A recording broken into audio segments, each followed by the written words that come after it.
C'est une visite qui n'est pas tellement basée finalement sur le dossier israélo-palestinien, même si ça va être évidemment les rendez-vous imposés.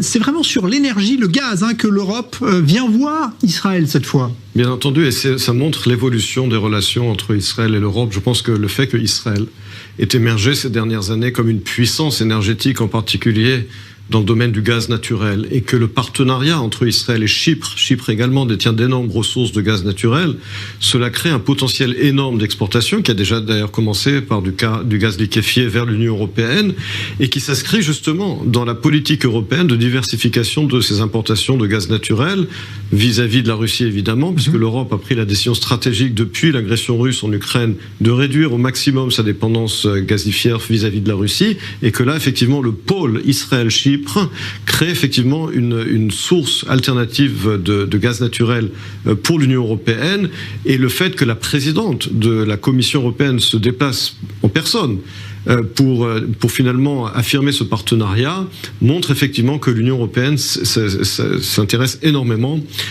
aux capacités énergétiques d'Israël, au gaz naturel israélien. C'est véritablement je dirais presque une révolution dans les relations entre Israël et l'Union européenne. Est-ce que ça veut dire que ça met en retrait les problèmes, par exemple, il y a l'étiquetage des produits venant des implantations? Est-ce que l'Europe, justement, va lever un peu le pied sur cette attitude qu'elle a vis-à-vis d'Israël?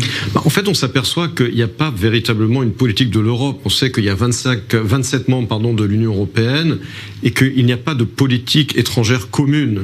Il y a un article dans les accords de Maastricht qui parle de politique étrangère commune, mais c'est resté lettre morte, puisque le Conseil européen n'arrive très rarement ou presque jamais à faire passer des décisions avec tous les membres de l'Union européenne sur les questions internationales, sur la question du Proche-Orient. Alors il y a effectivement eu en 2015 une décision de la Commission européenne qui recommandait aux États membres d'étiqueter, enfin de différencier entre les produits israéliens qui venaient des deux côtés de la ligne verte, et très peu de pays en fait de l'Union européenne, si je ne m'abuse, à part la France et la Belgique, ont suivi ces instructions ou ces recommandations de la Commission européenne. Donc je pense que là-dessus aussi, on peut effectivement attendre que Ursula von der Leyen, sur la question du dossier israélo-palestinien, pour la forme, récite le fameux catéchisme des Européens sur le conflit israélo-palestinien, mais ce sera uniquement pour la forme.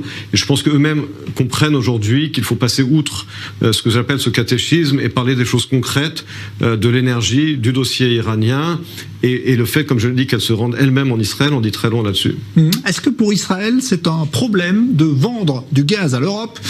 Est-ce que vis-à-vis de la Russie, ça peut poser un problème diplomatique à Israël, qui on voit bien dans ce conflit, et c'est toujours de ménager à la fois l'Ukraine et la Russie? Vous savez quelle est ma position sur la Russie? Je l'ai exprimé à plusieurs reprises sur ce plateau. Nous avons des intérêts contradictoires avec la Russie sur tous les dossiers, à mon avis. Évidemment que la Russie veut continuer de tenir l'Europe par la gorge sur le dossier énergétique. Mais encore une fois, je pense qu'Israël n'a rien à craindre de la Russie là-dessus. De la même manière que la Russie défend sa politique étrangère sur ce qu'elle considérait être son intérêt national, c'est également Israël de faire la même chose. Israël n'a aucun compte à rendre à la Russie, même si effectivement nous avons une coordination sécuritaire qui est importante sur la question syrienne évidemment. Mais Israël et la Russie ont des intérêts contradictoires, géopolitiques. Israël n'a aucun compte à rendre à la Russie, et il est de l'intérêt d'Israël de développer ses relations énergétiques avec l'Europe, et justement de profiter du fait que l'Europe aujourd'hui a pris la décision, enfin, de réduire sa dépendance énergétique vis-à-vis de la Russie, ce qui donne à Israël un potentiel économique et géostratégique très important. Il n'est pas du tout question pour Israël d'abandonner un tel potentiel. Alors, dernière question, parce que là, on rejoint un petit peu aussi le dossier énergétique. On est dans une crise très importante. On annonçait aujourd'hui, par exemple, qu'au Liban, le prix d'un plein d'essence équivalait à celui d'un salaire mensuel moyen, ce qui, évidemment, va provoquer une crise sociale énorme. Il y a un litige frontalier à régler entre Israël et le Liban, avec à la clé aussi des enjeux énergétiques. Les Américains ont envoyé ce soir un nouvel émissaire au Liban pour régler ce conflit. Est-ce que vous pensez que sous la pression effectivement de cette crise, le Liban et Israël peuvent régler ce différend frontalier? Malheureusement non, parce qu'il n'y a pas de Liban. Il n'y a plus de Liban. Le Liban a implosé. Ce qui était dans les années 60 la Suisse du Proche-Orient est devenu la Somalie du Proche-Orient. Il n'y a pas de gouvernement libanais. Même si le Hezbollah a perdu les élections récentes au Liban, en réalité, il continue de contrôler ce qu'il contrôle dans le pays, les leviers de la politique, de l'économie, évidemment le sud du pays. Donc malheureusement, je ne vois pas comment on pourrait aujourd'hui arriver à un accord avec un gouvernement fantôme qui en réalité est bloqué par le Liban et avec un président chrétien qui est en fait un collaborateur du Hezbollah. Donc je ne suis pas du tout optimiste sur la capacité d'arriver à un accord, ce qui est une tragédie avant tout pour le Liban, parce que Israël est la Start-up Nation, la première puissance du Proche-Orient, et nous avons un failed state au nord qui est le Liban. Donc à la limite, il n'y a rien à craindre du Liban en termes de nos différents territoriaux, de nos différences sur les eaux territoriales. Le seul problème, effectivement, c'est le Hezbollah qui, lui, est téléguidé par l'Iran. Ça, c'est un véritable danger. Mais malheureusement, comme je l'ai dit, l'Iran est devenu un État fantôme avec un gouvernement qui n'en est pas un.